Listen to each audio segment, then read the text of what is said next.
Canada is a country built on the backs of the oppressed, stealing lands and bodies in order to further the machine of white supremacy. Yet it boasts itself as a safe haven where everyone is treated equally and fairly. But this is clearly not the case, which is a relationship that's directly highlighted and intertwined within the Canadian cinematic scene. And more particularly, it's blatantly clear the disregard and lack of attention directed to intersectionality feminist cinema, and a lack of care with the representation of Black and Indigenous film, contributing to the establishment of white supremacist structures within Canada. And that's why I think it's important that films like Finding Dawn in 1989 and Highway of Tears in 2015 are crucial to the cinematic scene in Canada. But the only problem is that these movies are only talked about in cases in environments where the social justice issues are reinforced to learn about. The generalized public, popular media, and white audiences that should be educated on this topic, but are not. It's frustrating that these distributors of these films should be doing their best to make these educational films known, especially in a culture that has been built on the backs of these minorities. But no matter their efforts, I'm afraid the conversation of the issue is just too scary for them to even talk about. No, I completely agree because especially with the films that I researched, which are primarily Black Mother, Black Daughter, which was directed by Sylvia Hamilton in 1989, and Home Feeling Struggle for a Community, directed by Jennifer Hodge in 1983, there were really strong themes of the Black struggle and the intersectional struggle, especially with regards to Black women having to not only deal with racism, but also having to deal with themes of misogyny and misogyny noir, which affected not only their job prospects, but the way in which they were viewed in society and their communities at large. Yeah, when we were researching this topic, I had come across an article by Daryl Varga, and he speaks of the disregard of the intersectionality of feminine Canadian cinema. And he says, and quote, "Until recently, Indigenous filmmaking in Canada has mostly been relegated to informational documentary programming because this is the genre sanctioned by colonial institutions." And like when I was thinking of a solution for this, I think a way for Canadian film to reach a broader audience while touching on these issues would be to make films with a more narrative storytelling approach, like possibly fiction inspired, but would be like a good solution to broadening the horizon and get the conversation started. That makes sense because I actually like that a lot because when I was reading articles too, I read Recolonizing Black Canadian Women and the Routes to Resistance which they took, which was by Jacqueline Benjon, I believe. She says, and I quote, "The oppression and marginalization experienced by Indigenous and Black women in Canada is rooted in colonialism, systemic racism, and patriarchal ideological structures, which is directly tied to the way in which they're portrayed on screen.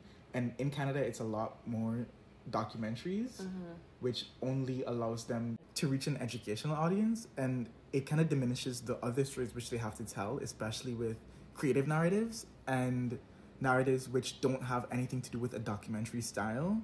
For instance, if you're only reaching an educational audience, you're completely taking away their means of storytelling, which is a really important part of Indigenous and Black communities because it's how we pass cultures down to one another and to the next generation. And if you only show them towards in an educational sense instead, you're taking away an integral part of their culture, which diminishes them as a group. Yes, but I also don't want to disregard documentary films because there is characterization in some of them. Like in Finding Dawn, the opening scene starts out with, she's narrating, and she says, "What is it about numbers? What do they tell us? Do they help us understand?" And then she shows more of a statistic analysis of all the missing Indigenous women. And then at the end of it, she focuses it on one woman. And she says her name is Dawn Cray. Mm-hmm. And it's more of a narrative approach to the documentary style. But I think if to reach a broader audience, to get people to want to watch it, I think a more narrative, not to say fiction, but inspired by movies would be easier to educate people on because they want to watch movies like that. I mean, I hear that because when we had to watch Atunarjawat in class, it was kind of like a narrative. It was not a documentary, but it was a narrative-based movie, which was shot in a documentary-esque style. Mm-hmm. But I definitely get what you're saying because documentary is a vital part to Canadian heritage. For instance, in Black Mother, Black Daughter, they were talking about the Black Canadian experience, which not a lot of people know that there are actual Black people in Canada that escaped from slavery and were also slaves within Canada. They talked about the culture and the heritage that was passed down from mother to daughter, daughter to granddaughter, grandmother to granddaughter. It's an integral part of their culture, but when you only look at it from a documentary perspective, it kind of diminishes the other stories which they're also able to tell. So stories of fiction like Anansi, which is a huge part of Black culture, it kind of takes it away because you only have them in an educational sense. Almost in a sense, if you only show them in a documentary light, you're no better than someone who is putting them in a zoo, because you're only looking at them for one reason, which is in an academic point of view, which kind of diminishes their stories and what they have to share with the world. I think, to kind of riff off of that they are viewing it in a academic way, and they're not really going out of their way to find these movies themselves. They're kind of forcing themselves to watch these movies because it's brought to us in like an academic point of view. And I think that the distributors should be doing everything in their power to show Canada's culture.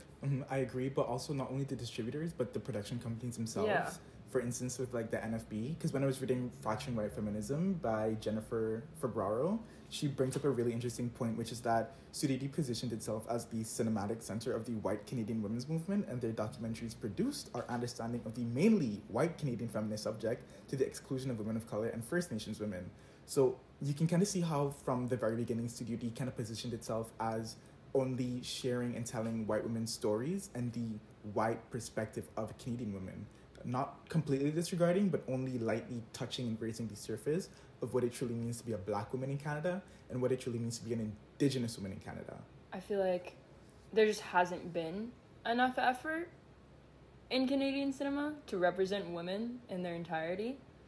And I feel like there's so much more to say that still has not been said. And I just find it really interesting how even a lot of what we studied, going back to your academic point, even a lot of what we studied this year was a lot of male influence. So, like, yes, we did touch on feminism in Canada, but how many times did we really touch on Black women in Canada? That's true. Asian women in Canada? That's true. I definitely agree with what you're saying. I also think if we shifted the narrative from just white feminism to more womanism, if that makes sense, which is directly supporting and fighting for the plight of Black and Indigenous women specifically, there would be a tonal shift in courses that we take and in also the movies that are shown within Canada. Because as I was reading a paper which is titled Revisiting What's in a Name, which explores the contours of womanist thought, it kind of describes how feminism in essence is something that was created by white women, kind of excluding Black and Indigenous women specifically from their plight, which is something that evolved as the movement evolved, and you can still kind of see it and feel it today, which is why I think if we shifted the narrative to something of a more womanist perspective, we'd be able to get much more detailed stories of the Black experience and the Indigenous experience within Canada, not only in reserves, but also in predominantly Black communities, for instance, in Nova Scotia and Vancouver and places like that. Yeah, I feel like it's more like white feminism than it is any woman of color.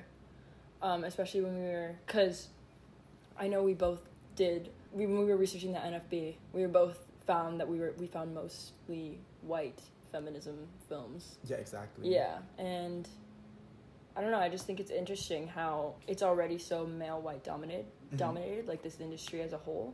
So you'd think that a company representing Canadian culture would have a more diverse set of films. Yeah, I definitely agree. And I think because they have an idea of a sense of what Canadian culture wants to be, it's not something that's solidified, because there's so many different cultures living and breathing within Canada that they don't really have a solidified definition of what it is. Yeah, so they want to say that. Basically, they want to like co-opt Indigenous culture, Black culture, immigrant culture, white culture, and just mix it together to have something. Yeah. But there's nothing that's really solidified. They don't actually have a concurrent definition of Canadian culture.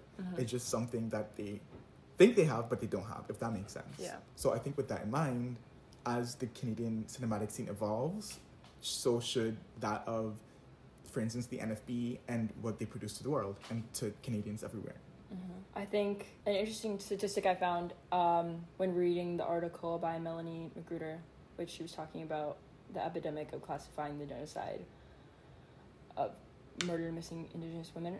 Women in Canada make up 16% of homicide victims, 11% of missing women, even though they only make up 4.3% of the population. Inquiries into this epidemic have shown that human rights abuses historically maintained today by the Canadian state have led to Indigenous women facing levels of violence that should be classified as genocide. And what I found most interesting about this article was that missing and murdered women are rarely spoken of yet. These statistics speak for themselves, and Canada's careless media representation of Indigenous and Black women are completely disregarded. No, I definitely agree with what you're saying. Because especially within a cinematic sense, there's way less representation for Black and Indigenous women, especially in things such as the NFB, which is supposed to garner and foster Canadian voices. They really drop the ball when it comes to intersectionality and intersectional feminism within their own studios. And to just wrap up our points of the disregard of intersectionality feminism in Canadian cinema, I just kind of want to touch on an article I found in regard to the opening scene of Finding Dawn. If you remember, it kind of showed a statistic of all the murdered and missing Indigenous women, and then it kind of focused on just Dawn Craig. And Alison Hargraves wrote an article, and she said, Finding Dawn constitutes an intervention into both the social issue of violence itself and representational politics that contour its expression in dominant public discourse. And I think documentaries like this convey emotion, and they give character to a person and make the audience feel as they watch along. The issue at hand, of course, is bigger than just one woman, but it is that simple story that the director puts in that captures our attention on the issue. Intersectionality, feminism in Canadian cinema obviously is not talked about enough, and there is routes that we can go about to making it more well known in mass media and production in Canada. And I think it just Canadian production companies and distributors needing to do a better job at distributing and having these stories told for everyone to hear, not just in educational purposes, but... Yeah, I definitely agree, because when we open the door to intersectionality within Canada, we also have more room to fully flesh out queer voices and immigrant voices and voices of other individuals who don't have the same experience as a white person in Canada does. Yeah. And it opens the door to a beautiful, beautiful experience that builds a foundation for other minorities to have a voice. Exactly. As long as one foot is in the door, then other issues can be talked about. Thank you for listening.